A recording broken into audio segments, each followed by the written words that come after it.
Hello, I've seen more articles and heard more people talking about day trading recently. Now, I think this is a function of two things. Number one, it's a function of the overall market doing really well, and it's a function of the pandemic. People are at home, they're bored, and it's kind of like a video game or gambling or whatever. And so more and more people are getting involved in, and the data shows that. We look at platforms from Robinhood to Charles Schwab or whatever, and we see that trading, not just day trading, but trading in general, has gone up dramatically during the pandemic. Here's a nice little photo from the web. It's like make $500 in 15 minutes. I mean, day trading could not be easier, right? Like anybody can do it. Any monkey can do it. The problem is the empirical data basically say that day trading is the quick and fun way to put yourself in financial ruin. So let's look at this a little bit. Now, of course, what do I mean by day trading? What I mean is people, they watch the market and they're looking for like little fluctuations in the price. It's up 5 cents, it's down 5 cents, it's up 5 cents, it's down. And they're making all kinds of little trades in there, back and forth to pick up all these little pennies.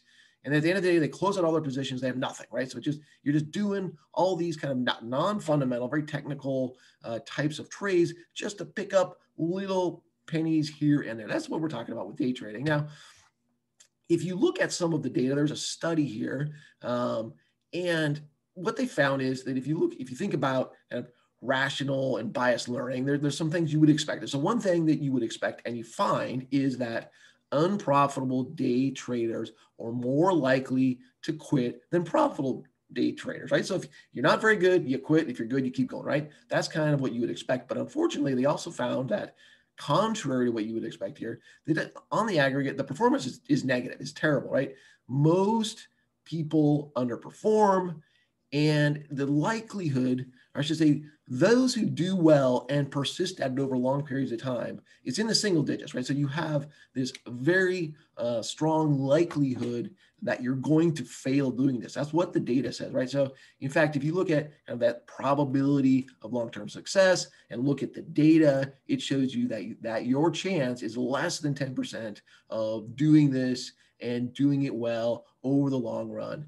So it's also interesting that this day trading affects this parts of your brain in the same way that casino gambling does, right? So this back and forth is, oh, I did well, it's just this instant feedback loop. I won, I lost, I won, I lost. It affects you psychologically very much like gambling does. It's really not an investment strategy, right? You're just trying to eke something out here. Now, I think there's lots of behavioral biases and cognitive errors I've talked about. In fact, you can see a ton of videos about a ton of different mistakes that we make as human beings. And with day trading, these things definitely are exacerbated in this kind of thing, unless you're very careful and very deliberate to stop that from happening. And a lot of times what you need to do is be extremely formulaic with the way you trade and follow patterns like to the letter and whatnot. So in general, we've also seen, not in general, but we've seen huge losses. So, there was an article recently where someone appeared to have lost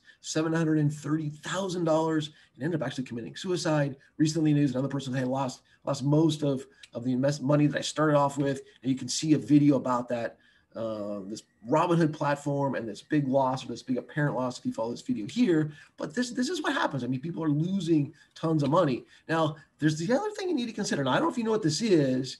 If you don't know what this is, that's another reason why you're losing tons of money. Because not only do you need to know what this is, but you need to be using one of these things in order to make this work. Now, we're gonna talk about that a little bit more next time. But you are likely not in a position to do this, even if your strategy would be successful otherwise. And we're going to explain that again next time. Thanks so much for listening.